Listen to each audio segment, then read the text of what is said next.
오늘 말씀은 여호수아서 10장 1절에서 43절 말씀, 10장을 전체적으로 한번 우리가 생각을 해보려고 합니다.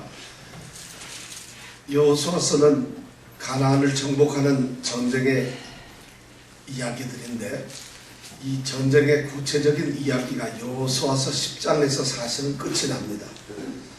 10장 이후에는 물론 정복이 계속되고 있고 땅을 분배하고 나누고 하나님께서 함께 하시는 일들이 일어나지만은 10장까지만 그래도 전쟁을 하면서 전투를 하고 있는 그 전쟁의 상황들을 아주 구체적으로 기록하고 있습니다. 이 10장을 넘어서면은 이제 전쟁의 구체적인 과정을 설명하는 것이 아니라 어느 땅을 점령했다, 어느 땅을 점령했다, 어떻게 땅을 나누었다 하는 이런 이야기로 말씀이 바뀌게 됩니다. 그런데 이 10장 마지막의 전투의 이야기, 이 전쟁의 이야기를 하면서 여러분 깜짝 놀랄 만한, 이 세상에서 가장 놀랄 만한 그런 전쟁이 바로 이 10장에 나타난다는 겁니다. 10장의 전쟁이 뭘까요? 자, 성경을 안 읽었으면 잘 모르죠. 성경 오늘 제목을 보면 뭐라고 되어 있어요? 기본 이렇게 한 거예요. 제목이 뭘까요 오늘? 태양아 기본 위에 머무르라. 네. 뭐라고요? 태양아 기본 위에 머무르라. 이게 전쟁의 아주 클라이맥스고 전쟁 이야기의 마지막 정점인데, 그 정점에서 바로 이런 말이 나옵니다. 태양아 너는 기본 위에 머무르라, 이런 말씀이 나오는데, 이 전쟁의 이야기가 왜 이렇게 되었는가 하는 오늘 전쟁의 이야기를 우리가 생각하면서 이 전쟁을 통해서 우리가 하나님이 함께 하시는 전쟁이라고 하는 그런 생각을 가지시고, 그런 느낌을 가지시고, 그런 깨달음을 가지시고, 성도들이 이 세상을 살아가는 믿음의 삶은 구원이라고 하는 하나님이 우리에게 주시는 그 영원한 안식, 가나안, 기업, 구원을 향해서 가는 우리 믿음의 삶에서 모든 믿는 성도들이 믿음의 싸움은 누가 싸우느냐? 우리가 싸우는 것이 아니라 하나님이 싸우신다는 것을 오늘 말씀 속에서 우리가 깨닫기를 원합니다. 자, 오늘 말씀을 들어가기 앞서서 먼저 10장 1절에서 5절 말씀을 보겠습니다. 오늘 이 10장 말씀은 전체적으로 10장 1절에서 5절 말씀까지가 하나의 패러그램이 될 것 같고, 그 다음에 10장 6절 말씀, 그 한 절이 또 다른 하나의 말씀이 될 것 같고, 그 다음에 7절서부터 마지막 43절까지가 이제 실질적으로 전투를 하는 장면이 나옵니다.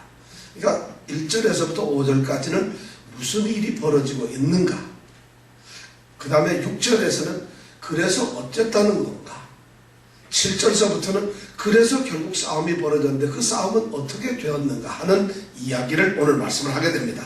자, 그럼 1절에서부터 5절까지 우리 한 목소리로 한번 읽어보도록 하겠습니다. 시작. 여호수아가 아이를 취하여 진멸하되 여리고와 그 왕에게 행한 것 같이 아이와 그 왕에게 행한 것과 또 기브온 거민이 이스라엘과 화친하여 그 중에 있다 함을 예루살렘 왕 아도니세덱이 듣고 크게 두려워하였으니, 이는 기브온은 왕도와 같은 큰 성임이요 아이보다 크고 그 사람들은 더 강함이라. 예루살렘 왕 아도니세덱이 헤브론 왕 호함과 야르분 왕 바람과 라기스 왕 야비야와 에글론 왕 드빌에게 보내어 가로되, 내게로 올라와 나를 도우라. 우리가 기브온을 치자. 이는 기브온이 여호수아와 이스라엘 자손으로 더불어 화친하였음이니라 하매, 이러므로 아모리 다섯 왕 곧 예루살렘 왕과 헤브론 왕과 야르뭇 왕과 라기스 왕과 에글론 왕이 함께 모여 자기들의 모든 군대를 거느리고 올라와서 기브온에 대진하여 싸우니라. 자, 오늘 말씀을 이제 서론은 이렇게 되는 겁니다. 여호수아가 뭐를 취하여서 진멸했다고요? 아이를. 어떤 아기를요? 예. 성경을 처음 읽으면은 이거 아이를 취하여 진멸을 했다. 애를 죽였구나. 이거 여호수아가. 이렇게 생각을 할 수 있어요. 그런데 이 자리에 계신 우리 금요예배 함께 드리는 분은 절대 그런 생각을 안 합니다. 왜냐고요? 이미 우리는 그런 생각 안 하죠. 이정주 전 합니까 안 합니까? 왜 안 하죠? 저번 주 배웠습니다. 이 아이성 덩태에서 아이를 진멸했다는 걸 알아요. 그러니까 아이를 취하여 진멸했다. 아이성을 무찔렀다는 것이죠. 그 다음에 여리고에서 한 것처럼 이렇게 여리고와 그 왕의 행한 것 같이 이 말만 들으면 여리고에서 어떻게 했는가를 다 알죠? 여리고에서는 어떻게 했나요? 하여튼 했어요. 지금 얘기하면. 그 다음에 그런데 그렇게 한 것처럼 아이와 그 왕에게 똑같이 했어요. 자, 그렇게 한 것을 누가 들었다고요? 예루살렘 왕 아도니세덱이 그 말을 들었어요. 그 얘기만 들었으면 그러니까 지금 깜짝 놀라는 거예요. 예루살렘에 있는 왕이 누구라고요? 예루살렘 왕은 누구예요, 사실? 우리가 예루살렘 왕 그럼 누구예요? 하는 예수님이잖아요. 근데 여기 보면 예루살렘 왕이 누구예요? 그지? 아도니세덱. 이거 예루살렘 왕. 이때까지는 아직 가나안 땅에 있는 예루살렘을 점령을 못했어요. 그러니까 예루살렘은 어떤 사람이 살고 있죠? 가나안 사람들이 살고 있고 거기에서 아모리 족속인 이 아도니세덱이 왕노릇하고 있는 거예요. 이 사람이 그 얘기를 들은 거예요. 그럼 이 사람은 장차 어떻게 될까요? 죽겠죠. 그죠? 당연히. 왜?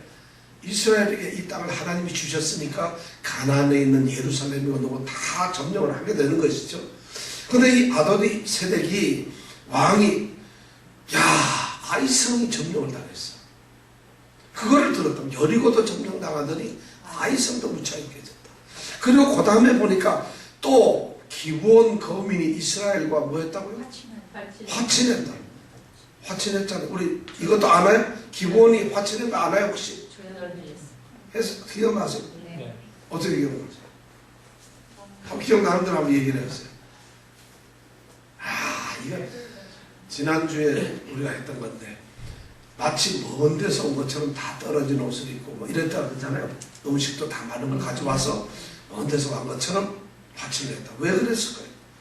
가나안 족속들은 다 죽이라 그랬는데 가나안 땅에서 우리 사람인데 좀 살려주세요 하면 죽일까봐 먼 데서 딴 데서 온 것처럼 이렇게 했다고 우리가 이거 갑자기 생각이 안 나면 골치가 빠지는데 생각이 나시죠? 그렇게 해서 화친이 됐다는 얘기를 딱 듣게 된 거예요. 누가? 예루살렘 왕이 그 얘기를 들었던 거예요. 자, 예루살렘 왕 아도니세덱이 그 말을 딱 듣고 나니까 여리고 성을 물리쳤다는 것이 놀랄만한 일인데 아이성까지 쳤다는 얘기는 더 놀랄만한 일이에요. 여리고와 아이는 이스라엘의 남쪽과 북쪽을 가로지르고 있는 중간에 있는 핵심적인 두 성이거든요. 쉽게 얘기해서 가나안 땅이 두 동강이가 났다는 것이에요. 근데 그 성이 어떻게? 무너졌다는 것이에요. 그러니까 그것만 해도 놀라운 일인데 더 놀라운 일은 기브온 성이 어떻게 해요? 화친을 당했어요. 조약을 했어요. 기브온이 항복을 했다는 얘기예요. 이스라엘의 이 위험을 보고 이스라엘의 이 위대한 그 전쟁사를 듣고 나서는 항복을 해서 확 조약을 맺어버린 거예요. 이 기브온이라고 하는 위치는 어딘가 하면 예를 들어서 가나안 땅이 이렇게 있다면 중간이 여리고와 아이성이 가로막고 있어요. 그러니까 남북이 갈려져 버렸어요. 그런데 이 남쪽에서도 이 기브온 성은 동쪽과 서쪽을 또 나누는 성이에요. 기브온 성이 합체를 하고 나면 남쪽에 있는 이 가나안 땅이 동쪽하고 서쪽이 분리가 돼버려요. 힘을 못 쓰는 거예요. 그걸 깨달은 이 예루살렘 왕 아도니세덱이 이래서는 안 되겠구나. 그렇게 해서 남쪽에 있는 왕들한테 이렇게 연락을 해가지고 동맹을 맺자. 그리고 우리가 이 이스라엘을 쳐부수자 하는 동맹을 맺게 됩니다.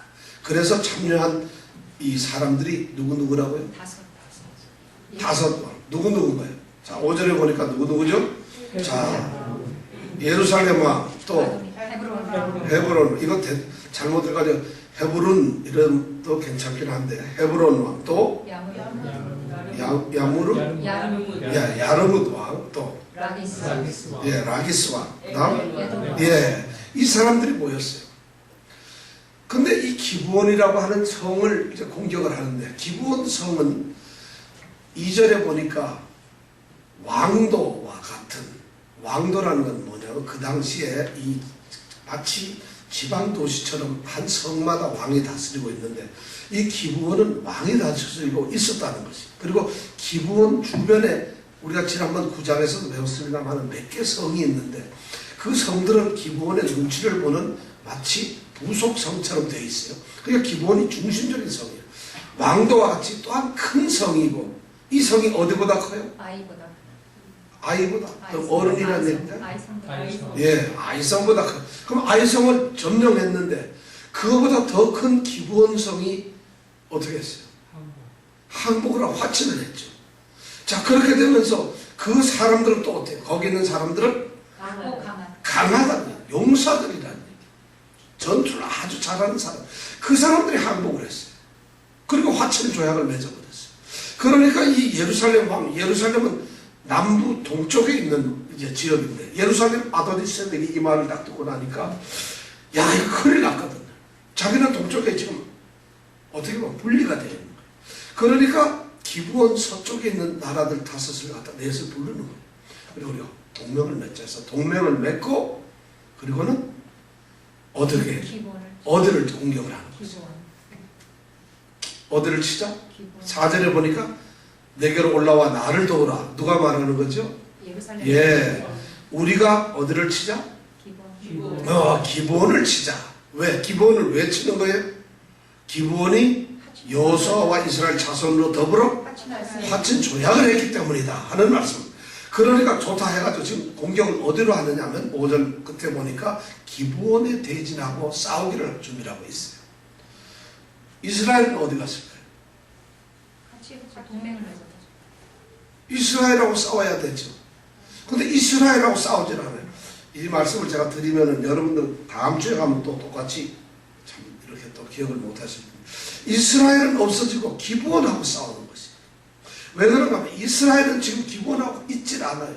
조약을 맺었다고 옆에 같이 다니는 건 아니죠. 그럼 이스라엘은 어디 갔을까요? 길갈에. 그렇습니다. 이스라엘 백성들은 이 기브온 사람들하고 화친 조약을 맺고 난 다음에 다시 자기네 캠프가 있는 본진이 있는 길갈로 돌아갔어요. 길갈에서부터 이 어디야 기브온까지 오려고 하면은 적어도 40km 가까이 됩니다. 그러면 걸어서 한 2, 3일은 좋게 걸리는 거리입니다. 그러니까 멀리 떨어져 있으니까 예루살렘 왕이 기브온을 치면은 올라오기 전에 더군다나 5개 왕이 5나라 왕이 지금 한 성을 치니까 문제없이 이길 수 있겠죠. 그렇게 해서 기브온을 이제 치려고 하는 이런 상태에 있다는 것이죠. 이것이 1절에서부터 5절까지의 말씀이에요. 이 죄라고 하는 것들은 우리가 살면서 보면 죄에게는 2가지 중요한 특성이 있어요. 우리는 예수를 믿고 이제 하나님을 섬기는 그런 구원을 받은 백성들인데 이런 신앙생활을 하는 우리는 예수 그리스도의 보혈의 피로 십자가의 죽으심으로 그분 때문에 우리가 죄에서 벗어났죠. 그런데 이 죄는 그럼에도 불구하고 우리를 공격을 하는데 중요한 죄는 2가지가 있어요. 그 뭐냐면 첫째 오늘 말씀에 이렇게 보니까 이 악한 세력들은 합치기를 좋아한다는 거죠. 홀로서 덤비는 것이 아니라 이 악한 세력들은 끼리끼리 모인다. 그래서 악한 세력은 하나하나 오면 우리가 작은 것 같으면 얼마든지 무찌를 수가 있는데 믿음의 삶을 살면서 우리를 무찌르려고 우리를 넘어뜨리려고 하는 이 죄의 세력들은 절대 혼자 있지 않다는 거죠. 여러 가지 온다. 그래서 중국 이 고사성에 보면 화불단행이라는 말이 있습니다. 화불단행이란 뭐냐면 화가 되는 일은 단행 혼자 오질 않는다 이런 말이에요. 화가 되는 일은 꼭 같이 와요. 우리 속담에는 뭐예요? 엎친데 이렇게 진짜 참 훌륭한 말이에요. 엎친데 덮친다. 또 뒤로 넘어져 가지고 코가 깨지는 거 뭐 이런 거죠.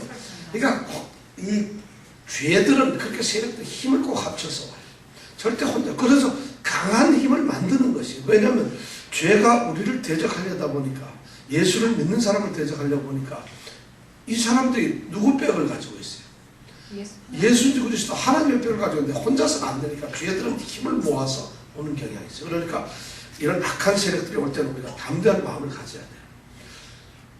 소돔 고모라 성에서도 보면 천사가 이제 소돔 고모라 성의 멸망을 알려주러 갔을 때 롯의 집에 찾아온 소돔 고모라 성 사람들은 한 명이 오질 않아요. 그 성 사람들이 다 와가지고 이 롯을 못 살게 군다는 것이죠. 천사들 대적한다는 거죠. 악들은 항상 그래요. 그러니까 이 죄의 세력의 특징 중에 하나가 뭐냐면 연합되고 합쳐져서 온다는 거죠. 그러니까 우리가 죄가 강하다고 생각할 때 두려워하지 말아요. 죄는 항상 그렇게 생겨 먹은 것이다. 두 번째 죄에 대한 특성을 또 우리가 가만히 생각해 보면 죄의 특성은 죄는 하나님의 나라, 이 세상은 하나님의 나라와 세상의 나라가 둘밖에 없잖아요. 루터가 말했죠. 이 세상은 하나님 나라와 세상의 나라 둘밖에 없다. 중간 회색지대는 없다고 합니다. 그런데 이 죄의 세상을 지배하고 있는 이 죄의 세력들은 하나님의 나라에 이제 공격을 하는데, 왜냐하면 자기네 영역에서 뺏어갔거든요. 이 세상의 죄인들을 하나님의 나라로 옮겨가니까 뺏어갔잖아요. 그러면 이 하나님의 나라를 공격을 하는데 누구를 공격해야 되느냐? 하나님 나라에 누구를 공격해야 되느냐? 하나님을 공격해야 되잖아요. 근데 하나님에게는 죄들이 진다는 것을 알아요. 악의 세력들은 하나님은 대적할 수가 없는 것을 알아요. 그러니까 하나님의 나라를 무너뜨리기 위해서 누구를 공격해야 되나요? 백성들, 나라의 백성들을 공격. 그 백성이 누굽니까? 이정근 집사님입니다. 그러니까 이정근 집사님을 공격하면 넘어질까 안 넘어질까? 안 넘어집니다. 바로 넘어지죠. 바로 넘어져요. 이거 뜨끔해지죠. 바로는. 왜냐하면 하나님의 백성들을 죄가 공격을 하는데, 이 죄가 공격할 때 하나님의 백성 중에서 그래도 좀 단단하고 강한 하나님의 백성들은 절대 공격하지 않아요. 예수를 처음 믿었거나 뭔가 육신에 건강하지 못하거나 재정적으로 좀 어렵게 있거나 걱정거리가 있거나 아니면 신앙이 약해서 금가민가 했거나 게을르거나 세상적 생각을 하거나 뭐 이런 약점이 있는 하나님의 백성을 공격한다는 거죠.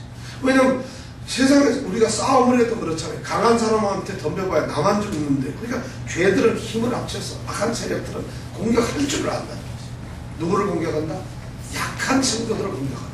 바로 오늘 보니까 기브온을 공격하는 것이에요. 길갈에 있는 이스라엘을 직접 공격하지 않아요.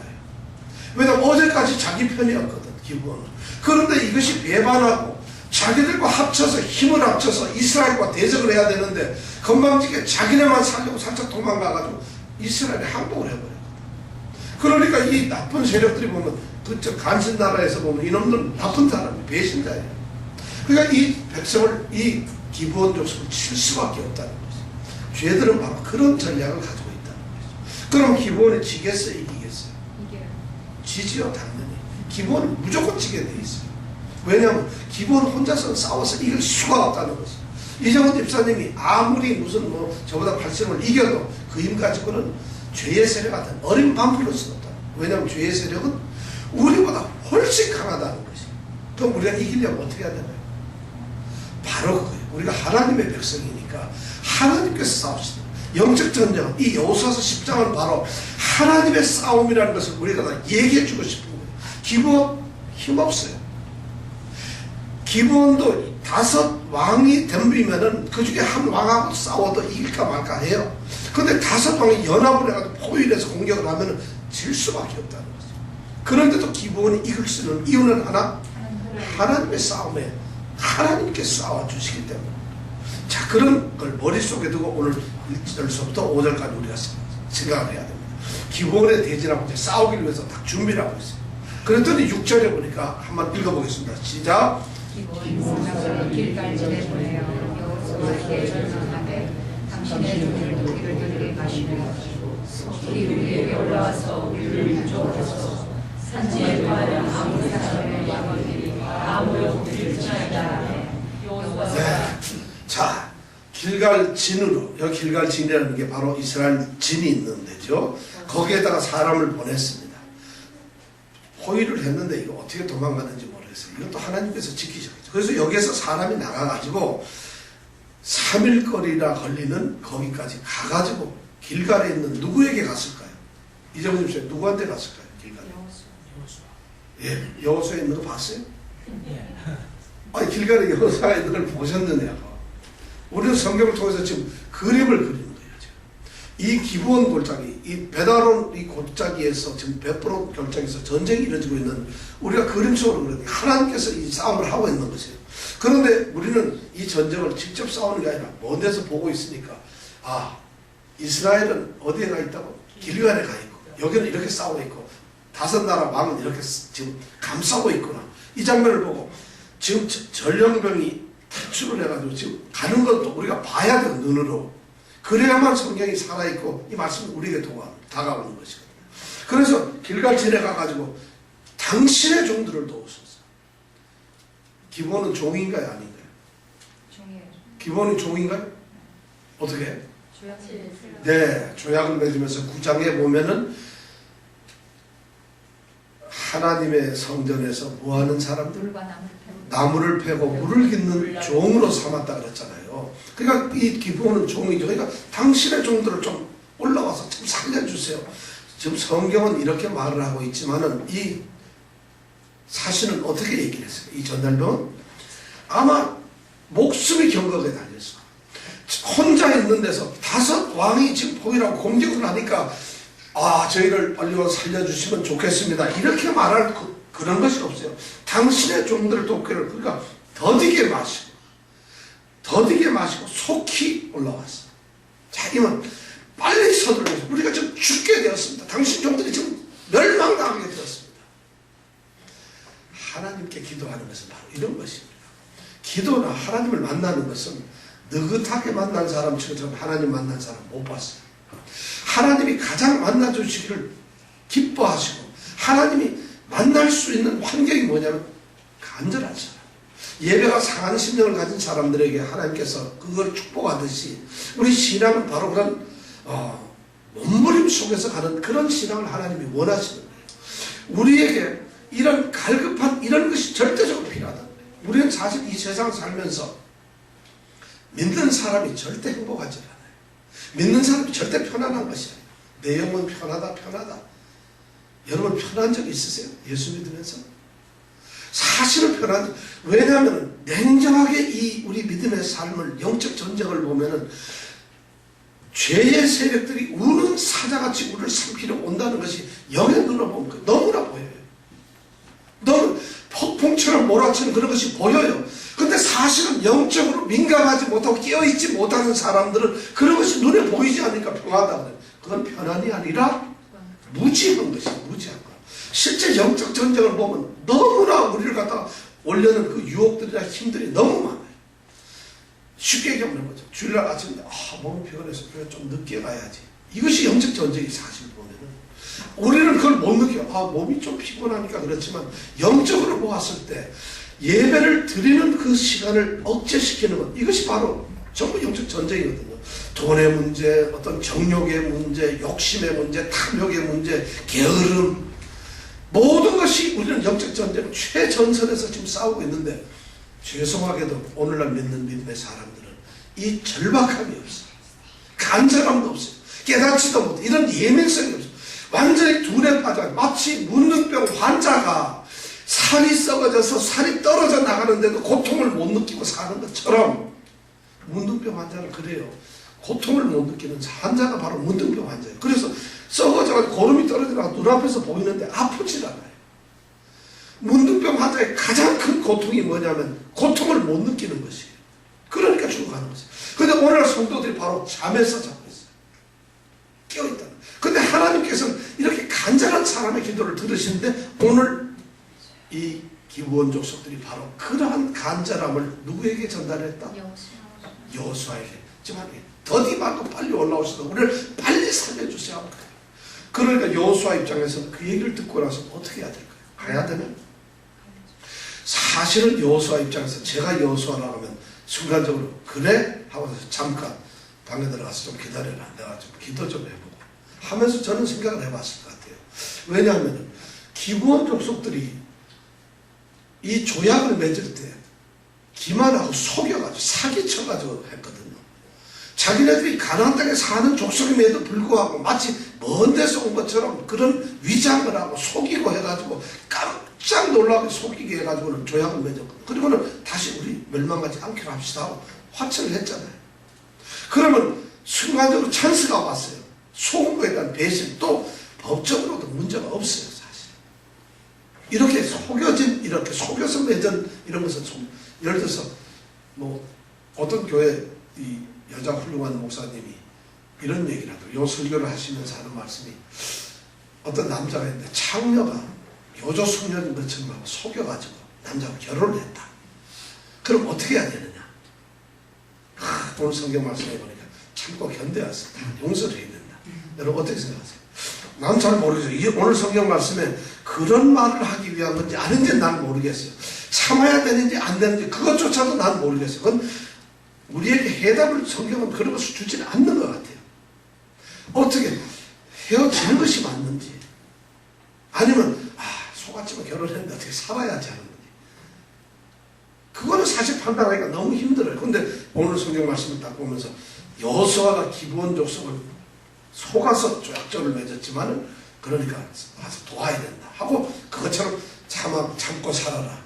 내가 왜 그 설교를 들은 총각들은 그 교회 안 나갈지도 몰라요. 이 골치 아픈 데도 왜 나가겠어요. 그죠? 근데 그 교회가 10,000명, 20,000명이 모이는 아주 큰 여자 목사님 교회예요. 이제 다음 주에 뉴욕에 와서 또 집회를 하시는 분인데 하여튼 그런 설교를 하신다 이게. 근데 여호수아는 속아서 맺은 이 조약 때문에 갈등을 하지 않고 즉석에서 전쟁에 참여를.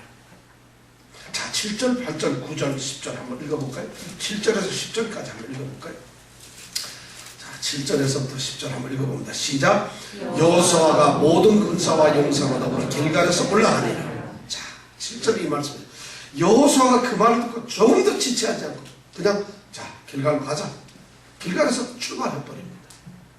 왜 이랬을까요? 하나님이 벌써 얘기해 주셨죠. 네? 하나님이 내 손에 붙인다고 얘기해 주셨죠.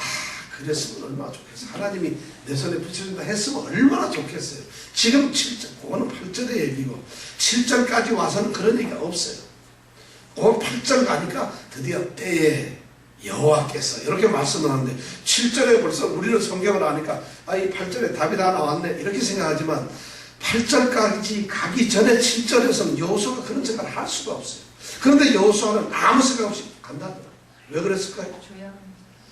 조약이 여호와 하나님의 이름으로 맺었기 때문에 하나님으로 이름으로 속았든 어쨌든 이것이 하나님의 이름으로 선포된 것이기 때문에 하나님의 뜻이 있다는 것이에요.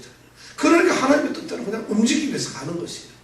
이것이 만약 자기가 좋아서 했으면 어쩔 수 없었을 거예요. 아마 어겼을 수도 있는데 하나님의 이름, 하나님의 영광 믿는 사람들이 중요한 것은 바로 이거예요. 우리의 삶의 목적이 뭐냐?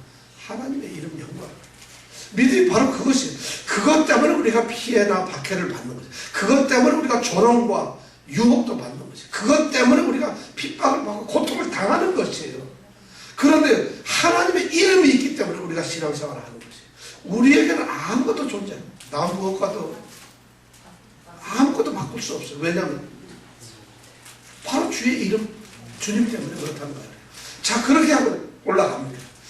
바로 그 순간 때에 이런 말이 나오는 게 하나님께서는 여호수아의 그 모습을 보는 거예요. 이미 하나님께서는 여호수아의 그 중심을 보는 거예요. 이게 용감해서 가는구나. 이게 싸움에 미쳤구나. 이런 뜻이 아니에요. 하나님은 여호수아가 자기의 군사, 모든 군사와 용사로, 이건 정예부대를 다 데려갔다. 용사를 데려갔다는 얘기는 정예부대를 이끌고 모든 군사를 이끌고 간다는 거예요. 죽기 살기로 돼 싸우러 가겠다는 것이죠. 이걸 보는 순간 하나님은 여호수아의 중심을 보고 때에 8절에 한번 읽어볼까요? 시작. 때에 여호와께서 여호수아에게 이르시되 그들을 두려워하라. 내가 그들을 내 손에 붙였으니 그들의 한 사람도 너를 당할 자 없으리라 하시니라. 이렇게 하나님께서는 여호수아의 그 마음을 받으시고 그 생각을 받으시고 드디어 전쟁은 시작이 됩니다. 하나님께서 약속을 하시죠. 이 전쟁은 그들을 너희 손에 붙였는데 한 명도 살 수가 없을 것이라는 이야기를 합니다. 이것이 하나님의 전쟁이라고 하는, 우리가 그 말을 하나님께서 싸우시는 전쟁이라는 이 말을 왜 하느냐면 하나님께서 이렇게 하시겠다고 약속을 합니다. 하나님의 전쟁에서 첫 번째 중요한 게 뭐냐면 드디어 우리가 기억해야 될 첫 번째가 하나님의 약속이 있다는 것이에요. 우리가 이 땅에 살면서 신앙의 삶을 살아가는 사람들에게 우리가 신앙으로서 이길 수 있는 것은 뭐냐면 내 믿음이 있지만은 그 믿음의 한가운데 뭐냐면 하나님께서 말씀을 통해서 우리에게 주신 약속이 있다는 거예요. 내가 너와 함께 하겠다. 내가 믿음의 삶을 온전히 지켰은즉 너에게 의의 멸류관을 주겠다. 너를 구원하겠다. 모든 나 예수를 믿으면 너는 구원을 얻는다는 모든 약속들이 있기 때문에 믿음은 사실 그 약속에 대한 확신. 약속에 대한, 그러니까 하나님께서는 그 약속을 지금 이스라엘 이 여호수아에게 하시는 거예요. 그러니까 이 약속을 받게 되면 오늘 이 말씀을 들으면서 우리도 신앙이라는 것은 하나님의 약속을 믿는 거로구나. 근데 약속이 뭔지를 모르고 믿는 사람은 참 빡세요. 성경의 말씀에서 하나님께서는 하나님과 우리와의 약속의 말씀이 성경밖에 없잖아요. 그런데도 뭐 어떻게 기도를 해서 뭐 어떤 환상을 보면서 약속을 들었다. 하나님께서는 그렇게 약속을 하시지 않는다는 것이, 이미 우리 성도를 위해서, 구원을 얻는 성도를 위해서는 이 말씀에 이미 모든 약속을 다 해두셨다는 거죠. 이 약속으로 충분한데도 또 다른 약속, 또 다른 약속을 주시옵소서, 이러지 말라는 것이죠. 이 약속 속에서 깨닫지 못하는 약속들을 우리는 발견해낼 수가 있는 것이죠. 이 약속이 바로, 그러니까 하나님의 싸움에서 하나님께서 승리를 약속을 하셨다는 것이죠. 자, 그래서 9절에 보니까 여호수아가, 읽어볼까요? 9절 시작. 길갈에서 밤새도록 올라가서 그들에게 갑자기 이르니, 10절까지요. 여호와께서 그들을 이스라엘 앞에서 패하게 하심으로 여호수아가 그들을 기브온에서 크게 도륙하고 베토론에 올라가는 비탈에서 추격하여 아세가와 막베다에 이르게 하니라. 자, 9절에 보니까 여호수아가 길갈에서 어떻게 올라갑니까? 밤새도록 올라가가지고 그들에게 갑자기 들었다. 이 말이 뭐냐면은 길갈에서 이 기브온까지 가려면 거의 40km 가까운데 밤새 올라가서 도착을 했다. 새벽녘쯤에 도착을 했다는 거죠. 기적이죠. 축지법을 썼나요? 저는 이 말씀 너무, 사실은 그게 산지예요. 이스라엘 이 길갈은 요단강을 건너서 바로 나온 해발 한 250m 정도 좀 낮은 구름 같은데, 거기에서 여리고를 높아가지고 해발 800m, 900m 올라가가지고 거기서 조금 한 700m 내려가는 것이 바로 기브온 골짜기거든요. 그럼 이 언덕으로 올라가는 건데, 이 40km 되는 거의 길을 어떻게 밤새 올라갈 수 있었어요? 성경이 뻥을 치는 건가요? 잘못 얘기하고 있는 건가요? 그런데 지금 여호수아 군대가, 정예 부대가 데리고, 모든 군대를 데리고 밤새 지금 그 산등성을 올라가서 기브온성으로 가는 거예요. 무슨 이유 때문에? 하나님의 약속을 지키기 위해서, 그들을 구원하기 위해서 올라가는 거죠. 그런데 놀랍게도 올라갔어요. 저는 이것을 어떻게 올라갔는지 모르겠어요. 그러나 하여튼 분명히 오늘 말씀에 올라갔고, 그러다 보니까 10절에서 보니까 하나님께서 그들 이스라엘 백성들 앞에서 다 펴가지고 그들이 베토론에 있는 그 산비탈로 내려가. 베토론 산비탈이라는 것은 나무는 없고 바위로 크게, 제가 안 가봤는데 하여튼 성경 사진에 보는 그래 되더라고요. 바위로 덮여 있는 그런 아주 깎아지는 듯한 그런 비탈이에요. 거기로 도망을 가는 것이. 이것도 뭐 영락없이 죽었죠. 이게 뭐냐, 밤새도록 해가지고 성을 공격했는데, 이 전쟁이 뭐냐면 바로 무슨 전쟁? 기브온 전쟁이랍니다. 이 전략이 뭐죠? 밤새 와서 치는 거 이런 걸 보고 기습이에요, 기습. 하나님께서는 이 기브온 전쟁을 갖다가 기습 전략을 쓰셨던 것이에요. 왜냐하면 거리가 멀어져 있으니까 이 예루살렘 왕 아도니세덱은 또 5개 나라 왕들은 당연히 기브온 혼자서 에워싸고 이기면 저 사람들이 아무리 구원을 한다 하더라도 며칠 걸릴 거 아니겠어요? 그럼 우리가 점령하고 나서, 점령한 다음에 예루살렘이 오면 싹 매복하고 있다가 죽여버리면 된다. 어쩌면 전략 그렇게 짰을지도 모르는 것이, 이거는. 당연히 이 이스라엘을 생각하지 않아요, 여호수아는. 그리고는 기브온을 무찌를 수 있다고 그들은 세상을 그렇게 생각하는 거예요. 근데 하나님께서는 이렇게 개입을 하신 거예요. 두 번째 중요한 하나님 싸움에서 두 번째 중요한, 처음에 뭐예요? 약속이 필요하다고. 두 번째는 하나님의 간섭이 있다는 거죠. 우리는 이 세상을 살아가면서 예수를 믿는 사람은 그냥 버려두시지 않아요. 하나님은 반드시 간섭을 하고 개입을 해요. 우리의 삶의 자리에 아무리 힘들다 할지라도, 아무리 편안하다 할지라도, 어떤 환경에서도 하나님은 다가오세요. 우리의 삶을 그냥 놔두시지 않아요. 믿는 사람이, 너는 이제 믿었기 때문에 너의 믿음대로 이제 굳세게 살아보아라가 아니라, 아무리 믿음이 강한 사람들, 아무리 신앙생활을 오래 한 사람이라 할지라도 하나님께서 그 사람과 동행하는 간섭을 하신다. 바로 그렇게 해가지고 이 기브온 사람들이 연약하잖아요. 지금 쓰러질 수밖에 없잖아요. 그런데 하나님께서 간섭을 해서 여호수아를 갖다가 밤새 올라오도록 해버리는 거지. 그리고는 그들 앞에서 이 5 왕들이 패트에서 도망가는 거예요. 이것이 하나님의 계획이에요. 사실 믿음의 삶을 살면서 우리가 약속을 가지고 있는 것도 중요하지만, 약속을 믿는 것도 중요하지만, 그 약속을 확인할 수 있고 확신하는 것은 하나님의 임재고 동행입니다. 하나님의 간섭입니다. 실제로 약속은 지식적으로도 알 수가 있어요. 우리가 얼마나 깨달을 수 있는데, 우리의 삶에서 하나님이 함께 동행하는, 살아계시는, 사시는 하나님이 우리 삶에서 역사하시는 것을 느끼는 것, 이것은 정말 참된 믿음의 표준입니다. 이것이 뭐 방언을 받았다, 무슨 뭐 내가 환상을 받았다, 이런 얘기가 아니라 삶의 구석구석마다 하나님이 간섭하시는 그 하나님의 모습, 하나님의 음성, 하나님의 역사를 볼 수 있는 눈이 바로 믿음이라는 것이에요. 믿음은 바로 그런 것이에요. 그런 믿음이 없기 때문에, 그런 믿음이 없으면 하나님의 개입을 모르면 어떻게 되죠? 지는 것이, 죽는 것이에요. 성도들이 신앙생활을 한다, 믿음 삶을 산다 그러면서 이런 것을 못 느끼기 때문에 다 꽝입니다. 제가 보기에는 기독교인들이 뭐 전 세계에 뭐 15억, 20억 있으면 뭐 하겠어요? 과연 하나님의 일에 살아계신 사실은 하나님이 삶에, 그 사람의 믿음의 삶에, 그 사람이 하나님의 자녀이니까, 하나님이 택하시고 부른 사람이니까, 하나님 나라의 백성이니까 하나님이 그 사람을 다스린다는 것을, 다스리는 게 뭐냐? 하나님이 임재하시다, 함께 하시다. 그것을 못 느끼는 신앙생활을 한다면 그 신앙이 무슨 신앙이겠어요? 그런 것을 보고 죽어있는 신앙, 거짓 신앙, 윗선이 신앙 있는 채 하는 것이, 신앙이 뭔지도 모르고 살아가는 것이. 오늘 교회가 그런 모습으로 사는 성도들이 너무 많아요. 자기는 안다고 생각을 하지만 실제 보면 하나님의 개입이 없어요.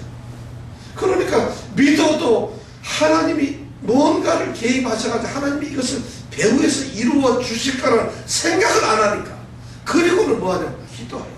주여, 이미 하나님은 우리 곁에 계시는 거지. 그러니까 기도는 그 하나님 뭔데 계시는 게 아니지. 하나님, 내가 지금 힘든데 하나님 다 알고 계시니까 그럼 끝나는 거잖아요. 거기까지가 우리가 못 가는 거죠. 자, 그 다음에 그들이 도망을 가니까 11절을 한번 읽어볼까요? 11절에 어떻게 하나님이 간섭을 하시는가? 하나님 간섭에 우리가 한번 볼까요? 11절 나와서 읽어보겠습니다. 시작. 그들이 이스라엘 앞에서 도망하여 베드로를 비탈에서 내려갈 때에 여호와의 산에서 흥덩이 우박을 아사자에게 이르기까지 내리시매 그들이 죽었으니 이스라엘 자손의 칼에 죽은 자보다 우박에 죽은 자가 더 많았더라. 네. 하나님이 하늘에서 뭘 내렸다고요? 큰 덩이 우박. 큰 덩이, 여기 성경에 원어에 보면 덩이 돌덩어리라고 되어 있어요. 돌덩어리는 우박을 그렇게 표현을 하는 겁니다. 자, 이스라엘 백성들이 앞에서 이 사람들이 도망을 가서 베드로는 산 밑을 골짜기로 왔는데, 거기는 나무숲이 없는 바위로 되어 있는 골짜기잖아요. 그리로 5개 이 동맹군이 전부 도망을 가고 있어요. 근데 이스라엘 그거 따라가려면은 광야에서만 살던 사람들이니까 적군을 무찌르려고 제대로 집신 짓고 가면 미끄러져 넘어지죠. 싸워가서 이길 수가 없어요. 그러니까 싸움은 이겼는데, 그리고 사실은 두려워요. 이스라엘은 이때까지 한 나라와만 싸워봤어요. 여리고성 하나하고만 싸웠어요. 아이성 하나만 싸웠는데, 지금 여기는 동맹군으로서 5개 왕, 5개 성하고 싸우는 거예요. 두렵잖아요. 그러니까 못 내려가니까 하나님이 간섭을 하시는데 어떻게? 자연을 이용하셔가지고 우박덩어리를 떨어뜨려가지고, 이 사람들이 우박덩어리 얼마나 큰지, 요새 눈 많이 와가지고 고생하는데 우박덩어리 얼마나 큰지 맞으면 죽어버려요, 여기서. 그래가지고 그 제일 끝에 말이 얼마나 멋있어요. 이스라엘 자손의 칼에 죽은 사람보다도 우박덩어리에 맞아서 죽은 사람이 더욱 많았더라. 이 심각한 전쟁 앞에서 웃어 우리가. 이렇게 심각한 전쟁 앞에서 얼마나 하나님의 간섭이 이렇게 놀랍잖아요. 지금 이스라엘은 사실 이걸 보지도 못해요. 어쩌면 모르죠. 저기는 컴컴한데 아마 컴컴하지도 않아요. 왜냐하면 태양 얘기를 하는 걸로 봐서 절대 컴컴한 것 같지도 않은데, 갑자기 무슨 날벼락? 무슨 하늘의 날벼락? 청천 하늘의 날벼락이라고 갑자기 우박덩어리가 떨어지는 걸 아마 이 사람들이 봤는지, 아주 어쩌면은 우박이 이 적들을 이제 섬멸하기 위해서 내렸는데 이스라엘 백성들은 아마 이 군사들은 그런지 어떤지도 몰라요. 왜냐하면 머니까 보이지도 않을 거고 우박은 막 쏟아지는데 무슨 일이 벌어진지 몰라요. 우리가 보는 것이 어떤지는 모르지만 우리 보는 앞에서 하나님께서 이렇게 간섭해서 역사를 하신다는 거죠. 이런 믿음의 삶이 우리에게 있기를 원합니다. 아멘. 우리 성도들이 믿음의 삶을 살면 이런 것을 그렇다고 해서 좋았어요. 이정근 집사가 내 말 안 들으니까 오늘 가다가 제발 넘어져라. 그래서 다 넘어지는 걸 그럴 줄 알았어. 이런 것이 아니라 여기서 보면 원수를 그랬다는데 그런 것이 아니라 실제 우리의 신앙의 삶 속에서 우리를 무너뜨리는 것, 우리를 다가오는 모든 외부의 세력들을 외부의 어떤 힘든 것들을 하나님의 개입으로 무찔러 주시는 이것을 우리가 체험하는 거죠. 이것이 하나님의 간섭이에요. 이것이 왜 안 느껴지느냐 이것이 왜 안 보여지고 이런 것을 왜 모르느냐는 것이죠. 이 성경은 오로지 그런 얘기만 하고 있는데 전부 다 구약에도 하나님께서 그렇게 역사하셨어요. 신약 성경에 보면 예수 그리스도께서 모든 사람들에게 역사를 했잖아요. 사도행전에서 보면은 그 사도들에게 모든 하나님께서 우리 주님께서 직접 역사하셨잖아요. 그것이 성경의 말씀과 약속이고 하나님의 역사인데 성경을 그렇게 보면서 주여 보여주셔. 뭘 보여줘요? 이렇게 보세요. 봐. 들으세요. 들어. 깨달으세요. 있는데도 뭘 주여 주의 능력을 보여주셨고 주의 확실한 증거를 보시겠어요. 증거를 어떻게 보여줄지 하나님이 그걸 들으면 됐다 덮자 덮어 이러셨을지 몰라요. 어떤 증거를 보여줄까요? 이것이 다 증거잖아요. 오늘 이 말씀을 저는 보면서 이 10장을 보면서 너무 감동적이에요. 하나만 더 하고 말이죠. 자, 그랬더니 죽은 자가 더 많았어요. 거기까지만 해도 하나님은 훌륭하신데 그 다음 우리 12절에서부터 또 하나님이 어떤 역사를 하실까? 12절부터 14절까지 한번 말씀해볼까요? 시작. 여호와께서 아모리 사람을 이스라엘 자손에게 붙이시던 날에 여호수아가 여호와께 이르되 이스라엘 목전에서 가로되 태양아 너는 기브온 위에 머무르라. 달아 너도 아이는 골짜기에 발견하였다매 태양이 머물고 달이 그치기를 백성이 그들에게 원수가 갖도록 하였느니라. 야사의 제게 이르기를 태양이 중천에 머물러서 너희 종일처럼 높이 내려가지 아니하였다 하지 아니하였느냐. 여호와께서 사람의 목소리를 들으시니 같은 다른 자도 없었고 의도 없었나니 이는 여호와께서 이스라엘을 위하여 싸우시니라. 이 감동적인 성경 말씀을 읽는 모습이 너무 감동이 없어요. 이 위대한 순간을 읽으면서 우리는 너무 우리가 그 하나님의 위엄과 그 대단한 그 엄청남에 우리가 눌려서 그렇게 읽는 거죠. 사실은 여호와께서 아모리 사람을 이스라엘의 자손에게 붙이시던 날에 바로 그날이 지금 이날이 우박이 쏟아지고 이들이 패퇴하던 바로 이날이라는 것이에요. 여호와께서 여호수아 손에다가 그 아모리 왕이라는 이 가나안 땅에 있는 사람들 전부 통칭하는 말이에요. 아모리 왕 이 5사람을 딱 붙이던 바로 이날에 우박이 떨어지고 지금 패퇴해서 도망가는 바로 이날에 여호수아가 어떻게? 여호와께 고하되. 여기서 고하되가 뭐예요? 기도한다는 거죠. 여호수아가 기도를 바로 지금 승리에서 최고의 절정의 순간이에요. 지금 이기고 있어요. 도망가는 것이 아니에요.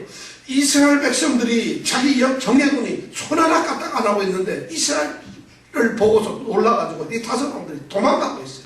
그러다 이 베드로는 산비탈에서 내려가지고 우박에다 죽어가지고 정말 패퇴가 되고 있는 바로 그 순간에 여호수아가 하나님께 기도를 하는 거죠. 여호와께 고하되 이스라엘 목전에서 가로되 뭐라고 얘기해요? 그거 한번 읽어볼까? 시작. 태양아 너는 기브온 위에 머무르라. 달아 너도 아얄론 골짜기에 그리할지어다. 여기 기브온과 아얄론 골짜기는 아얄론 골짜기에 있는 도시가 기브온입니다. 그러니까 같은 거죠. 지금 이 여호수아가 하나님께 기도하면서 고하되 기도하면서 이스라엘 목전에서 이스라엘이 보고 있어. 이스라엘 우리 군사들이 다 보고 있는 그 앞에서 선포를 하는 것이에요. 태양아 하늘에 머물러 있어라. 달아. 너도 똑같이 머물러 있어. 이게 뭔 말이에요? 해가 지지 말라는 것이죠. 이런 기도를 지금 하고 있는 것이에요. 왜 이런 기도를 하고 있을까요? 밤이 되면 안 되니까 바로 왜냐하면 원수를 무찌르고 있는데 지금 승리의 순간에서 원수를 무찌르고 있는데 어두워지면 이 친구들이 도망가면 안 되잖아요. 이 적들이 원수를 무찌르고 그러니까 그 뒤에 보니까 적 원수를 무찌르기 위해서 지금 태양은 머무르기를 기도하고 머물렀을까 안 머물렀을까? 봤어요 여러분들 진짜 태양이 머무를 수 있을까요? 머물렀어요. 태양이 머무르고 달도 머물렀어요. 태양이 중천에 머물렀을 때 이스라엘 백성들은 그들을 무찔렀다. 성경에 나오는 기적 중에서 저 태양이 머물렀다는 게 엄청나요. 하나님이 천지를 창조하셨다는 이것도 기적 중에 놀라운 기적이죠. 우리가 믿지 못하는 기적 중에 놀라운 기적이에요. 예수님께서 부활을 하셨다는 것 이것도 또 엄청난 기적이죠. 사실은 부활을 하신다는 것. 근데 무리를 걸었다, 5,000명을 먹였다, 아픈 사람을 고쳤다 이런 것들은 우리가 기적이라 해도 조금 믿으려 그래요. 왜 믿으려 그러냐면 무리를 걸었다면 뭔가 있을 것 같아요.